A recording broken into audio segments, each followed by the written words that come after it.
இன்றைக்கி நம்ம திரைவம்ச நிகழ்ச்சியில் இயக்குனர் ஆடம் வின்கார்ட் இயக்கத்தில் வெளியே வந்திருக்கிற காட்ஜிலா எக்ஸ் காங் படத்தை பற்றி பார்க்க போகிறோம். இந்த படத்துடைய கதையை பற்றி பார்த்தோம்னா, இது ஒரு வழக்கமான கதை தான். பூமிக்கு வில்லனால் ஒரு பிரச்சனை வந்துடும். அதை இந்த காட்ஜிலாவும் காங்கும் சேர்ந்து எப்படி காப்பாற்றினாங்க அப்படிங்கிறது இந்த படத்துடைய கதை. வழக்கமாக நம்ம இந்த மாதிரியான படங்கள்லாம் எதுக்காக பார்க்க போவோம்? இந்த கிங்காங்கும் காட்ஜிலாவும் சேர்ந்து எந்த மாதிரி சண்டை பிடிச்சாங்க அப்படிங்கிற விஷுவல்ஸை பார்க்க தானே போவோம். ஆனால் இவங்க அதை விட்டுவிட்டு ஃபஸ்ட் ஸ்டாப்லலாம் பார்த்தீங்கன்னா வண்டியாக கதையை சொல்ல ஆரம்பிச்சிட்டாங்க. வழக்கமாக நம்ம தானே ஹாலிவுட் படங்கள் கதையை காப்பி அடிப்போம். இவங்க பார்த்தா நம்ம ஊரில் வந்த சத்ரபதி, கேஜிஎஃப் இந்த படத்து கதையெல்லாம் காப்பி அடித்து நமக்கே கதை சொல்ல ஆரம்பிக்கிறாங்க. இந்த கேஜிஎஃப்பில் வரும்ல, அவங்க குறுக்க மட்டும் போயிடாதீங்க சார் அப்படின்ட்டு, அந்த மாதிரியான டைலாகெல்லாம் கூட படத்தில் அவங்களுக்கு ஞாபகம் வந்துட்டு போவோம். ஒரு படி மேலே போய் கேஜிஎஃப்பில் மாதிரி மைன்லாம் வச்சு நடத்த ஆரம்பிச்சிட்டாரு. அடிமைகளை வச்சு மைன் நடத்திக்கிட்டு இருக்காரு வில்ல.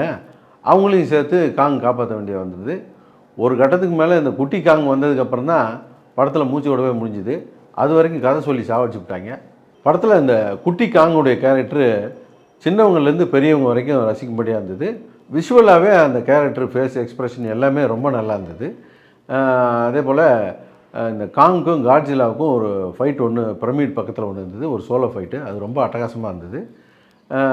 வில்லன் கேரக்டர் வந்து ஒரு காட்ஜிலா மேலே ஏறி சவாரி செய்வார். அந்த காட்ஜிலா மட்டும் இந்த சந்தையில் வாங்கின பொம்மை மாதிரியே இருந்தது.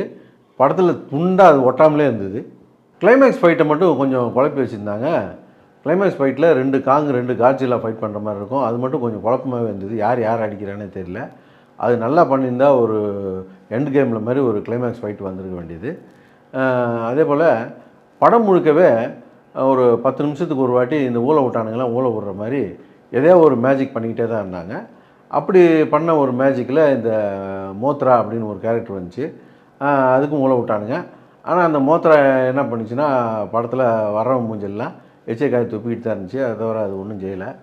மொத்தத்தில் இந்த படம் எப்படி இருக்குது அப்படின்னு கேட்டிங்கன்னா, இந்த மாதிரியான படங்கள் நம்ம எதுக்காக பார்ப்போம்?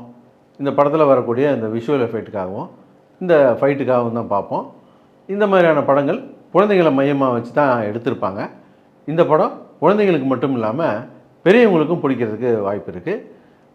வழக்கமாக நம்ம ஹீரோங்க என்ன பண்ணுவாங்க, நம்மளை இம்ப்ரெஸ் பண்ணுறேன்னு சொல்லிட்டு இல்லாத குரங்கு சேட்டையெல்லாம் பண்ணுவாங்க.